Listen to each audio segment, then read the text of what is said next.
Puis j'ose pas, j'aime pas dire professionnelle, mais en fait j'ai beaucoup enseigné la philo. Ça a commencé à 23 ans, 22-23 ans, donc j'ai vraiment fait ma carrière de ça. Mais après les Grecs, j'ai bifurqué, c'est ça que j'ai pas pu dire tout à l'heure, j'ai bifurqué vers la philosophie du langage, hein, mais la philosophie du langage moderne, qui n'a pas grand-chose à voir avec le logos des Grecs. Hein. Donc j'ai changé complètement de paradigme, j'ai changé de cap. Hein. Mais en même temps, je me suis intéressée à des philosophies qui avaient un très mauvais rapport avec Platon. Hein. Et donc ça m'a toujours intéressée, hein, parce que les très mauvais rapports sont très féconds. Hein. Il faut pouvoir s'expliquer avec des gens avec lesquels on n'est pas d'accord. Et si on ne peut pas le faire, on n'est pas philosophe. Il faut savoir pourquoi on se sépare, sinon c'est pas la peine. Voilà. Donc il y a beaucoup de tournants dans mon affaire, hein, et par ailleurs il y a des choses incontrôlables. Hein. Il y a le plaisir qu'on prend et qui ne se mesure pas à des réquisites, à des devoirs-faire, même à des injonctions professionnelles. Je cache ce que je fais à beaucoup de gens. Hein. Et si j'avais dit que je faisais cette philosophie ou même de la psychanalyse, il y a beaucoup de choses que n'aurait pas ouvert la porte. Hein. Donc il faut faire très attention dans ce monde-là. Hein. On n'a pas le droit d'être plusieurs. Hein. Vous voyez, Henri Michaud disait « Je suis multiple sous ma peau hein, ». Je suis plusieurs sous ma peau. Hein. C'est extrêmement important. Hein. Tandis que dans cette conception moderne, il faut renvoyer une image qui correspond à vous et une image unique. Hein. Et c'est très faux. Hein. Très faux parce qu'on n'est pas d'un seul. Hein, on n'est pas du béton. Voilà.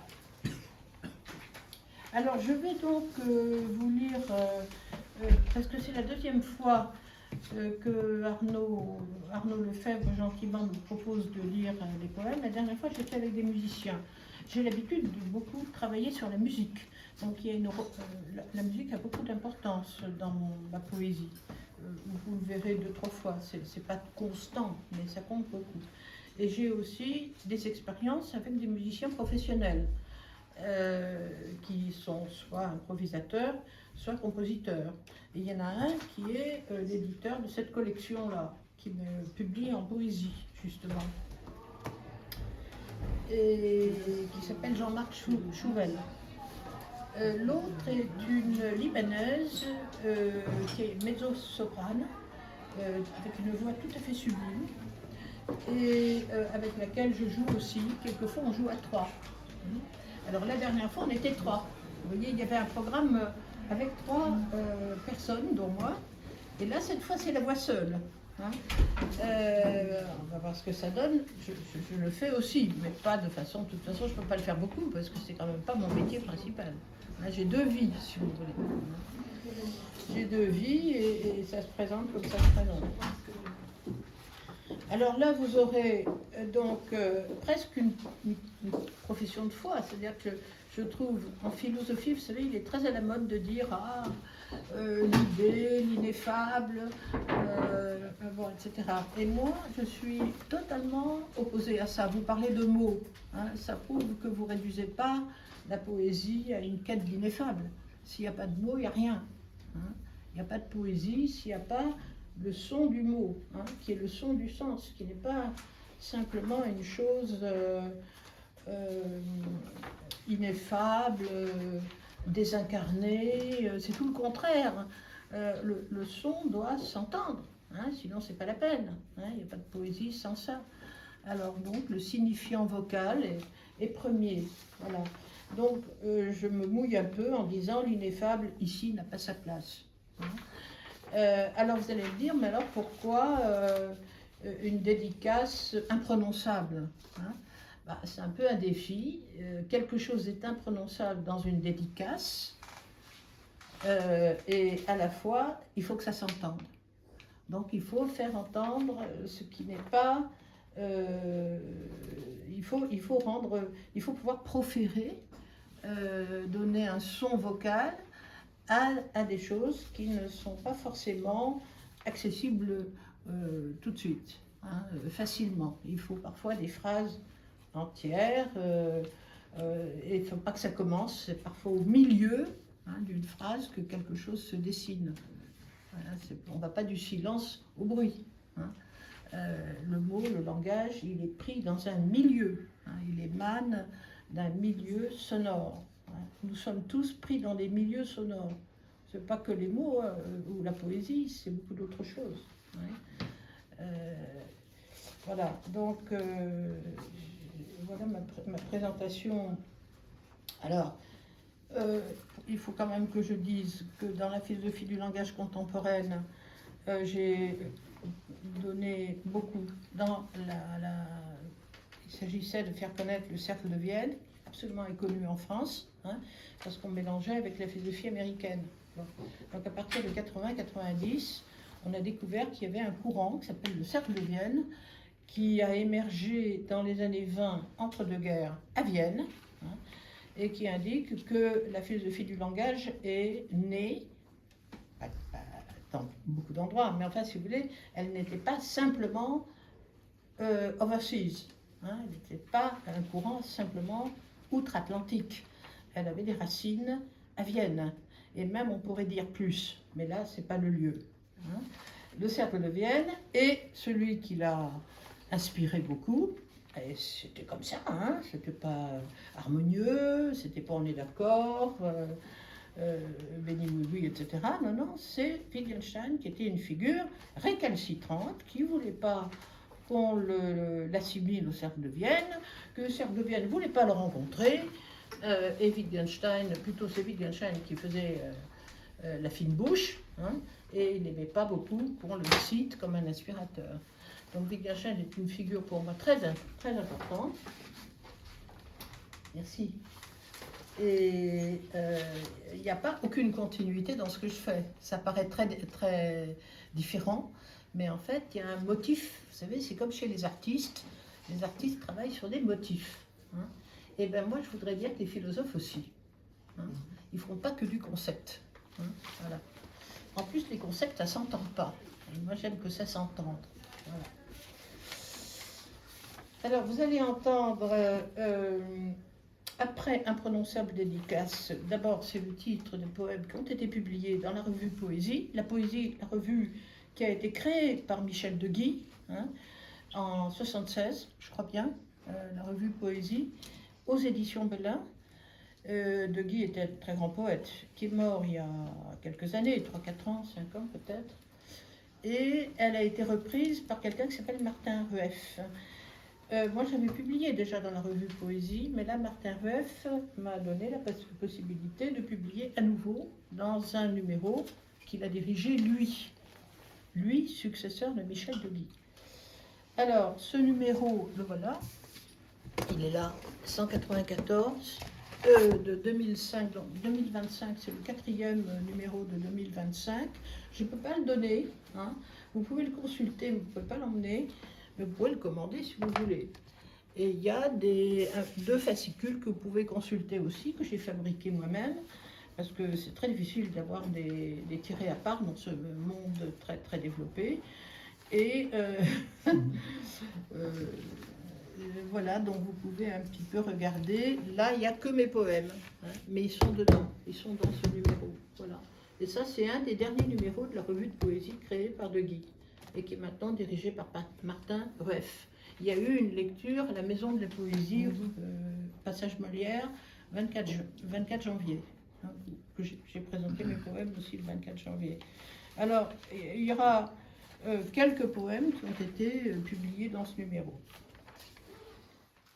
Alors, pour donner le ton de l'imprononçable dédicace, un soir, j'essayais l'exercice à prof erré, fût-ce l'épelle d'un mot de passe, de lettre en lettre, qu'il s'inscrive en ligne au-dessus de moi, au tableau des mystères. Un de plus, me dis-je, que je ne rattraperai pas. Trop haut pour être lu, trop minuscule pour être saisissable, juste compliqué, presque un rébus. Je ne sus l'enrouler de ma langue pour l'enrober ensuite, puis faire claquer quelques accents, provoquer le sens, pour l'entendre teinter plus près à l'oreille, celle-ci tendue vers ma bouche, avant d'en réfléchir ce qui sort d'elle. C'est vertueux, mais de l'oreille à la bouche, le chemin est trop court. Pas le temps de détailler, lettre à lettre, le son d'une élocution. Je n'eus pas plutôt tenté d'hérisser le R, réminiscence du crative. Je n'eus pas plutôt tenté d'hérisser le R, d'iriser le I, et de palater le T, et même de balbutier le B, et de siffloter le S, que l'intention s'échappa en quête d'elle-même, montée à la verticale, certaine de porter le message de ce qu'elle voulait dire sans moi, tandis que je restais désemparé, un tas de syllabes par terre, incapable d'en faire la dédicace que je voulais. Je sus plus tard pourquoi. Je n'avais jamais eu de réponse à ma question. Alors, suit donc deux poèmes qui portent sur le son, très cratiliens, mais à ma mode. Hein, c'est-à-dire que je ne suis pas le texte de Platon, hein, je ne vais pas recommencer. Bon. Le poème qui suit s'intitule Rho, la lettre Rho. Hein. Dans le cratyle, dans le dialogue, Rho, ça signifie quoi? Il y aurait une essence phonique. Vous voyez, on mettrait une essence à côté du son. Le son serait là pour une essence. Bon, tout ça, c'est louche. Hein. C'est Platon qui le fait dire, mais il ne le croit pas forcément. Bon. Rho. Et en même temps, c'est un poème qui est dédié à Nurit Aviv, parce qu'elle travaille aussi sur la lettre R. Elle a fait un très bon film sur les lettres errantes. Hein, et on est un peu branché sur tout ce qui concerne la tonalité de la prononciation, la profération, hein, qui n'est pas la profession. Rho, excitation de l'être en mouvement, c'est la lettre sonore à l'esprit. Une vraie rumba le saisit, profil bas, dansant noir, hier exalté, altier, saut d'aspiration, le sait, l'enjouit aujourd'hui. Rho, râleur, il raille à souhait, de lui-même sème ce hasard au mental, là où même s'ignore. Il est flux en continu, ne se propage qu'en jouant la sifflante, fait-il, après tandis qu'il s'écoule jusqu'à rendre la langue érectile. Il chuinte aussi, histoire de faire entendre à l'extrême apical d'un son plus vibrant, plus colérique, une trille d'éros, roche, roulant en médisance, des airs de phallus avant d'ériger le signe dental d'une peur de castration. À la stase du trident, bruit le S de l'arrêt séditieux, traquant sur son passage quelques ondelettes, façon d'inscrire au reflux dans le sable les turbulences de son impétueux passage, élan, mouvement et dureté. Restent formés les reliefs, attestant les attaques par série, graphes, lingots, comme après séisme. Surviennent alors en coulée les périodes des premiers atomes, dont l'alphabet accuse les tournures rusmoï, déposées à marée basse, ça fait habitué à Aristote. En alternance, consonnes et voyelles tissent alors les noms pour les choses qu'il ferait connaître, dit-on. Non sans le liant du verbe proférer R laut en allemand ça veut dire à haute voix, haut et fort, à l'avant-scène d'un palais vocal. D'où ruissellent en lettres les caractères voisés de nos organes, expédients sonores aux accents de nos humeurs, des plus suaves aux plus dures. Toute une caractérologie défile à la galerie du rhapsode, le rhapsode philosophe, tandis que Rho fluvial emporte tout, logos inclus. Voilà, bien fait pour le logos. Le troisième s'intitule Psophos. Alors, le mot Psophos en grec, il est très important aussi dans le dialogue de Cratyle. Ça veut dire le bruit. Le mot le signifie. Évidemment que Socrate est pris dans la trappe. Il faut essayer d'expliquer pourquoi Psophos, quelle essence phonique se cache derrière Psophos. Qu'est-ce que c'est cette dénonciation, cette profession sonore de ce que serait la chose derrière le nom. À quoi Platon, évidemment, on croit qu'il y invite à le croire. En fait, c'est plus compliqué que ça. Psophos, une syllabe ou deux. Pour moi, ce sera ce jour. Psophos, le bruit du son en souvenir du choc de l'air, de caillou en caillou. Commencez par deux syllabes. Enchaînez le vers à juste un module de presque rien, quelques mètres à proférer. Juste en rubané, tirelire, ressort à débiter des rythmes, un mot de passe, que des consonnes à compter, inchantable. Le poème est percussif, avant déroulement. Il ne roule qu'ensuite, après coup, si le code est lancé. Un décasyllabe, Valérie, c'est déjà long. Comment loger là-dedans les voyelles d'un sens, d'un seul coup de dé? L'allusion à Mallarmé, bien sûr. Faire entendre la corde d'un calque prononcé avant que ne décline la rime. Est-ce possible? Pour quelques drachmes, trébuche l'organe son d'un gramme obscur. L'oralité mystérieuse d'une lettre, index à faire voix et nullement à dire vrai. Je suis d'accord avec cette vérité du corps de l'esprit que n'est pas la pensée cristalline. L'outil même consonne dans l'attirail de ses pinces pour faire que Vulcain l'emporte sur Apollon. Cela s'appellerait machiner le dire, c'est dans le Cratyle, machiner le dire, jusqu'à le dénoncer. Dans son à travers non-sens, un matériel ténèbre.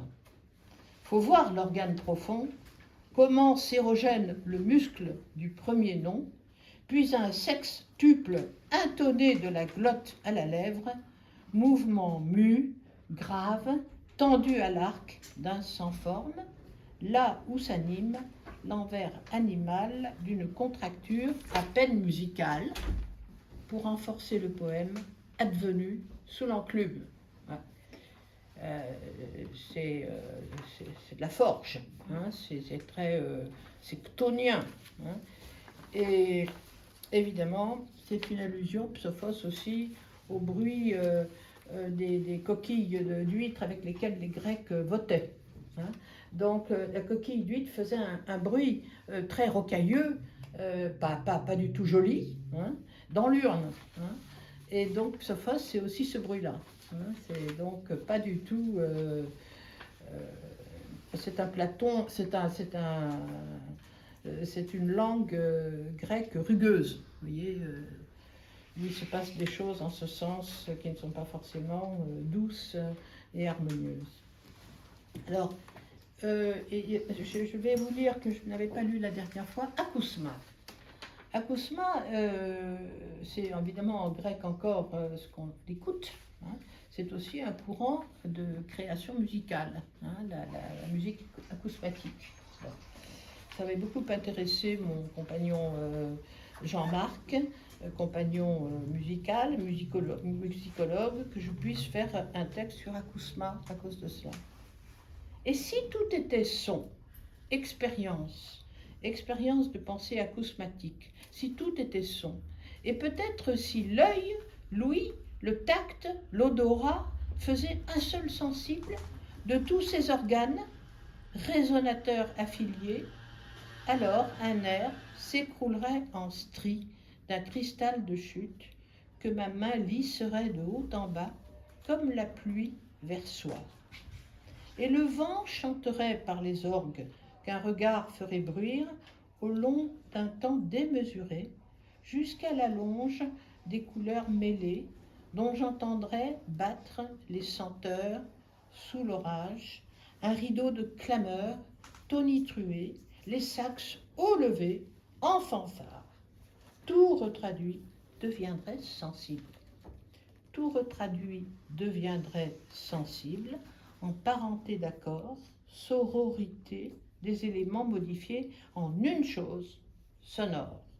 Tous les sensibles seraient un seul, par mode conjugué, et pas simplement le clavier des couleurs, mais nos tendons s'arqueraient entre parois jusqu'à faire circuler le sang des notes, déchirer nos palais d'orifices par battues de sonnailles à la volée. Le monde, le ciel, tout confondu, devenu dès lors ce grand chaos d'osmose.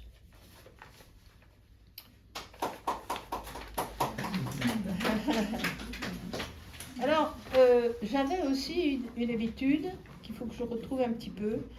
J'ai travaillé une époque, comme beaucoup de musiciens amateurs pas trop nuls, une étude de Chopin, opus 25, numéro 10. Et puis, il m'est venu ce texte, c'est en 2000, quand est-ce que ça m'est venu? Je ne me rappelle plus. Bon. Mais je l'ai soumis à mon ami pianiste, Jay Gottlieb, pour lui demander si ça tenait la route. Parce que, vous savez, il faut pas croire, hein. Je fais attention, hein. Je me renseigne. Bon, je ne dis pas trop de bêtises, j'en dis certainement quand même. Mais enfin, alors il m'a dit non, ça va, tu peux y aller. Alors, c'est en écoutant, hein, c'est en écoutant. Alors ça fait partie presque des exercices que je m'astreins à faire. Un matin, quelque chose monta, une rage dans les doigts, à l'octave, plaquée, ça suit la partition, hein, afin de procéder plus vite par demi-ton jusqu'à la rampe d'une tonalité mineure, à la scala d'une gamme porteuse. Jouer en gradins, parallèles, ces séries, affirmées par l'attrait de la sensible, un jeu ternaire, remonter le processus jusqu'à l'éclat sombre d'une fin, puis arracher de hautes luttes, contraire au clavier, l'accord d'un dominateur. Alors j'ai senti toucher terre, et je l'ai clamé du dedans. Quel fond je frappais du pied pour remonter à quelle hauteur, pourtant incapable de m'en tenir là, à cette note frappée. Enfin, gravir toutes ces marches de l'immense sanctuaire Gradus ad Parnassum. La musique, ça c'est une discussion avec Cage, la musique est ce processus graduel, c'est pas un objet, c'est un processus. Procession et grondement sériel, faisant revenir en résonance l'insupportable vocalité d'un air masovien de l'enfance, par la voix mère, source de vibration, qui faisait enrager le musicien de son souvenir à contresens de la douce Madeleine de Proust. Un caractère à l'hypersensible d'un clavier, pas une nuance à distiller, mais un délit, le contraire d'un délice au jardin, à cause d'une colère montante chromatique, implacable, et pourtant contenue jusqu'à l'accord cassé de la crise, explosive au firmament. Cela ira mieux à l'apaisé du lento, c'est un moment de l'opus, toute d'oubli, dénoué parce qu'il y a une accalmie après l'orage, jusqu'au cycle prochain, avant que lentement ne se prépare rubato, un laisser-ployer mélodique, un peu traînant, jusqu'au prochain raptus, d'une incompréhensible attaque de nerfs possédée rageuse. Il y a ça chez Chopin. La musique de l'abattement à l'excitation, comme de l'ennui à l'exaltation, allonge le temps dont l'élongation trompeuse n'a rien de tranquille, ni d'apaisant, rien d'harmonieux non plus avec soi-même. Une déclinaison ne cessant pas de s'écarter, qui alanguit de promesse en promesse, fait entendre le son altéré d'une musique, d'une menace sourde d'abord, puis éruptive. Récidive le triolet, à l'octave chromatique comme au début, jusqu'à l'accord résolutif d'une sombre menace en si mineur, reportée à plus tard depuis le début. Je l'ai senti toucher terre, comme Descartes, mais la terre en sous-sol n'a rien d'un fondement assuré ni garanti. Peut-être soutient-elle l'escalier du diable. Le temps d'entendre, strié, à quelle répétition d'enfer est soumise la fureur de ne pouvoir vivre le temps. Très bien. Un dernier poème. Excusez-moi. Alors. Peut-être poème sous presse, mais il y en avait un autre qui m'avait inspiré aussi sur le plan poétique, qui était le Carillon d'Enesco. Oui. Mais je ne sais pas si ça va passer bien. Il y a poème sous presse ou Faire être que j'avais déjà lu la dernière fois. Je sais pas. Allez, poème sous presse. C'est plus court. Poème sous presse. Poème me tenaille, piétine et trépigne. Impatient, il me presse d'impression à naître. Volubile en moi, il persiste à bégayer. Électroson, n'importe. Les voici éjectés en pagaille de l'usage, auquel ils se pliaient avec la docilité plastique de l'accord entre nous. Ces mots, désormais non conformes au pli de l'ordre, à la garantie de l'articulé qui nous gouverne, au vouloir du sens établi. Cogne, crié, encore sans voix, proféré, avant d'être écrit, antérieur au poème, un tas de jetons. C'est l'image de Valérie, ça, les jetons. Et pourtant, je le veux, ce poème, né d'une poignée de syllabes qu'on dit jeter au hasard. Je le veux, mon décasyllabe. Toujours Valérie. Avant que naisse le poème, du sexe à la voix, avant qu'il me veuille quelque chose, avant même que la lettre ne s'étire en phrase pour faire monde. Et pourtant, faut pas rêver, signifier, S apostrophe, ignifier, qui veut dire prendre feu. C'est prendre feu.